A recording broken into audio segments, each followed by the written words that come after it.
हाय friends नमस्कार welcome to my YouTube channel Odia blogger बस चलते आज गोटे रेसिपी करवा प्रथम तो अदा प्याज रसुण काटी टमाटर रखी काटे सीजा बसई सारापर सीजाटा हो जाता आज बोटल तरकारी करवा तो चलतु प्रथम यहाँ ग्राइंडिंग नक छेची देती गोटा मसला रही बहुत सुंदर लगे तापर पियाज गोटे काटी टमाटर काटिदेली कड़ईटा गैस रे बसईदेली किसी समय पर कड़ईटा तातिला तेल पकईदेली और जीरा पकईदेली जीरा फुटी सारापर पियाज टिके पकईदेली पियाज ताती गलापर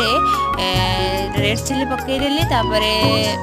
टमाटो पकईदेली टमाटो किसी समय हो सारापर मसलाटा पकईदेवे सब मसला पकई सारापर किसी समय फुटेदेवे पानी देकी कारण बेसी भी सुखला रही भल नुह गरम मसला पकई साइड रखिदेली सरू सरू चकुल दीटा करके सजेदेली सांग मैंने केमिति निश्चय जनइबे बाय।